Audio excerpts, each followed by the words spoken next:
John. You know, I know a lot of you might think that I'm pro Ramsey. I'm just pro truth. You know, I'll be the first person to tell you, in fact, to show you that the Ramsey family was framed by a very clever perpetrator. You can go check out my other three-part videos that I've basically have shown you that the Ramseys were framed in the death of JonBenet.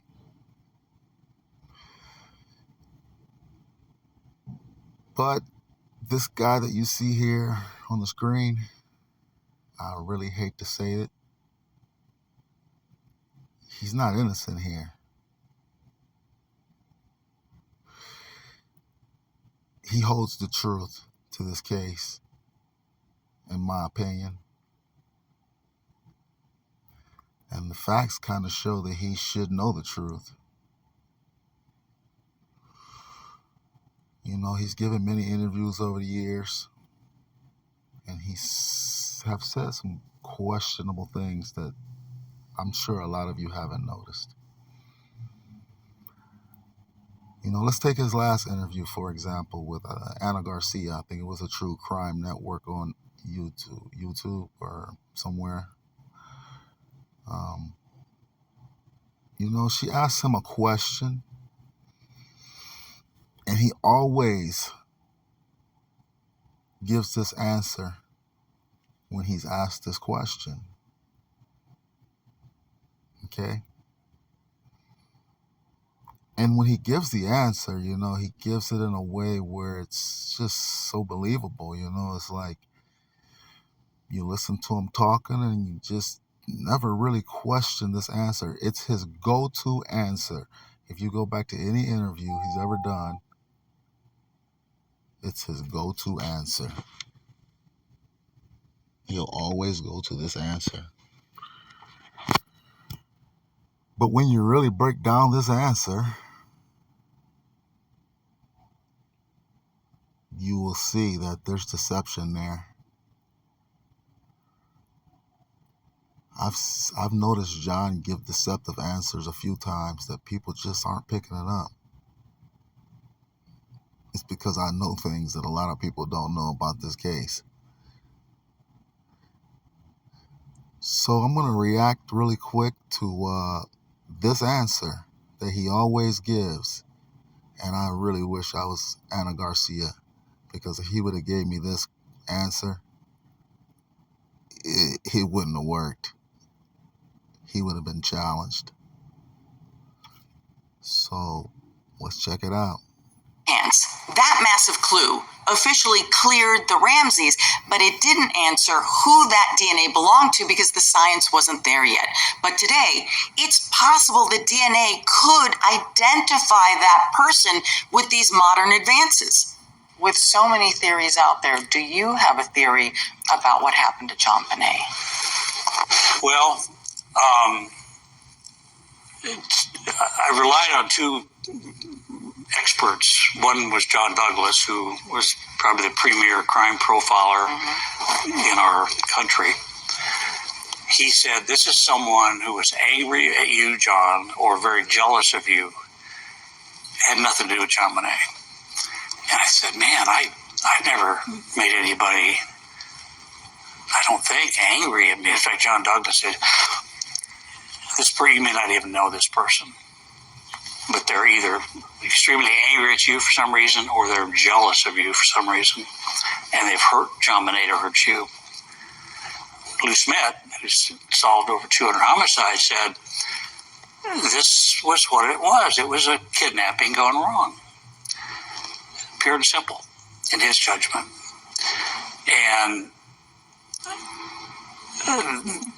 the two, I always thought the two are conflicting, but they're really not.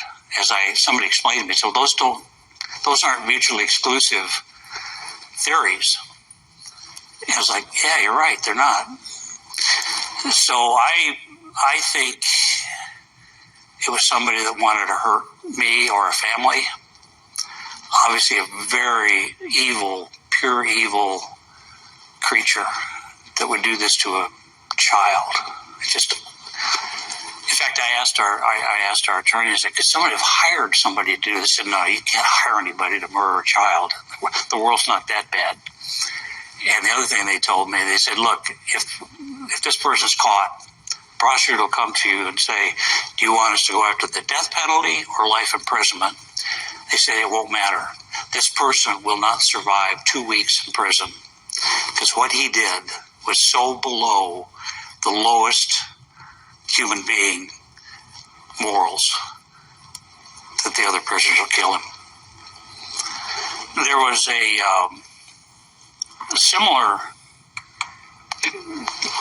situation 9 months later in our neighborhood.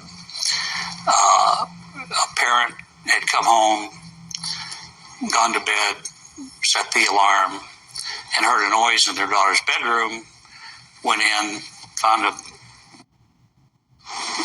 man in her bedroom, and he fled.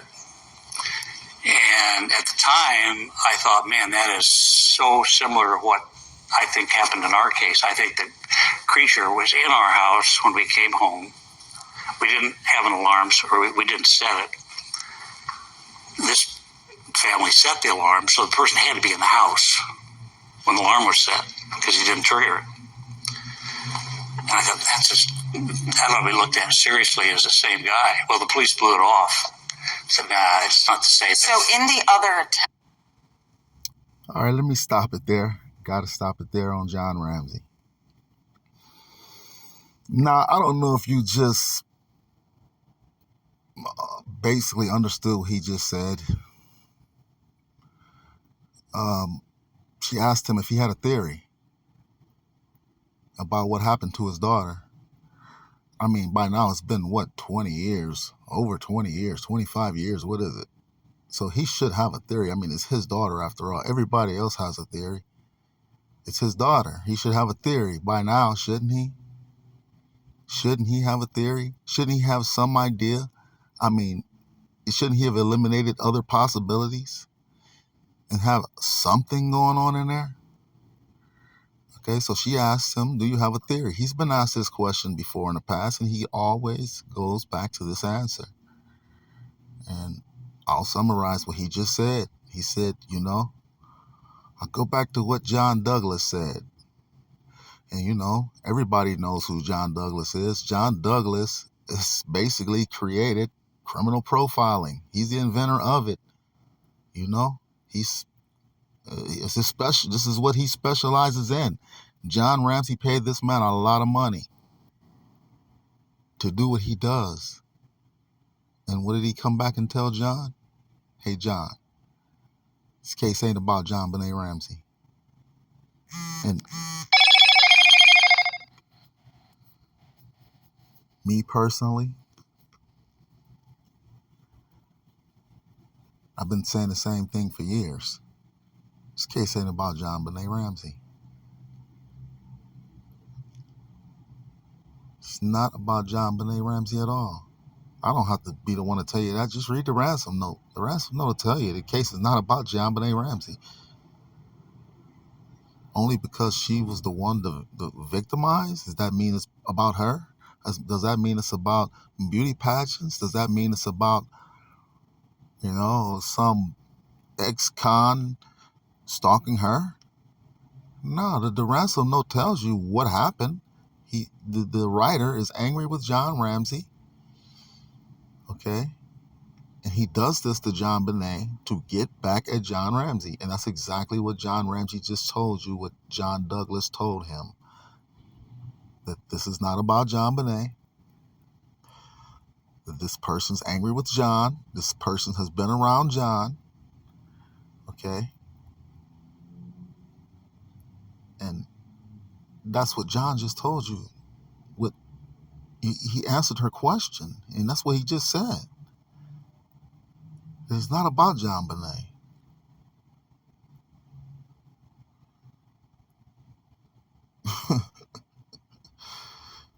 But then What did he do?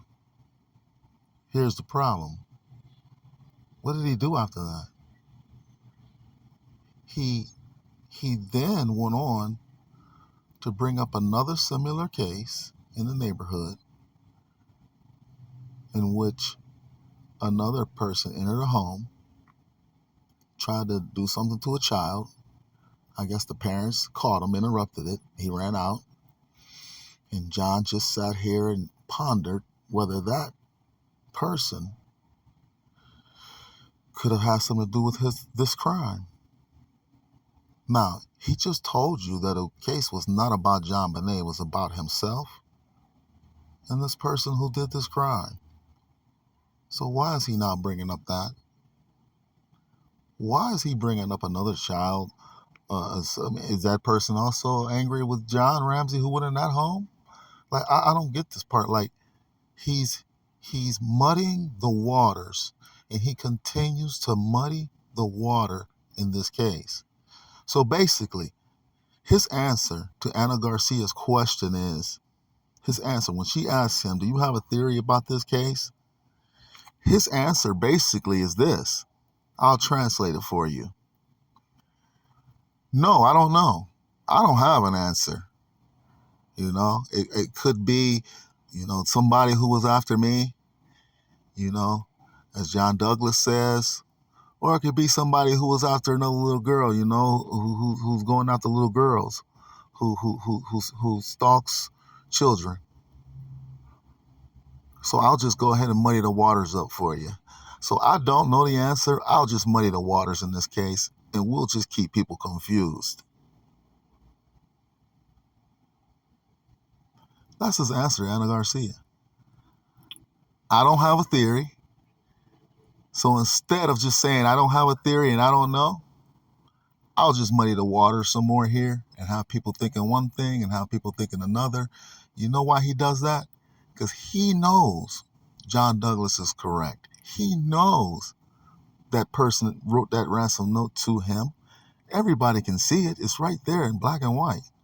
He knows this, but he doesn't want to answer any questions about this situation between him and this perpetrator. He likes to distance himself from this perpetrator all the time, as you will see in this answer, in this interview right here, the same answer.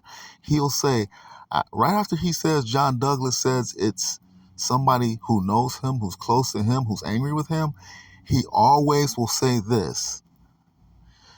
But he also says, you may not even know him. You may not even know this person. He's constantly distancing himself from this perpetrator. He always distancing himself. This used to be the line he would go to in the beginning. In the beginning, he would always go to this one. I don't know anyone that evil. Go back and look at it. In the beginning, reporter would ask him, do you think there's somebody you may know? I don't know anyone that evil. Just quote that. Just search that quote in Google. I don't know anyone that evil. John Ramsey's famous quote. Guess what, John Ramsey? I got some information for you. I read the ransom note many times over. And someone that evil knows you. Someone that evil knows you very well. Someone that evil was very close to you, just like John Douglas said. So let's not separate you two. Let's keep you two together here. Okay? I remember what you told Dr. Phil, and I'll make another video about that as well. At the end of the Dr. Phil video, you dropped a bombshell in the public, and they never even noticed it. Yeah, I'm going to show them the video of John Ramsey, again, deceiving the public. He's hiding something. I don't believe Patsy had anything to do with this crime. I don't believe Burke had anything to do with this crime. This crime is exactly about what John Douglas, the greatest criminal profiler in history, said it was about. the man that John Ramsey paid good money. I guess he paid money. Maybe he took it pro bono. I don't know. Either way, John Ramsey hired the greatest criminal profiler, the man who invented criminal profiling, and he told John and he told the world exactly what this case is about. John Ramsey and the perpetrator.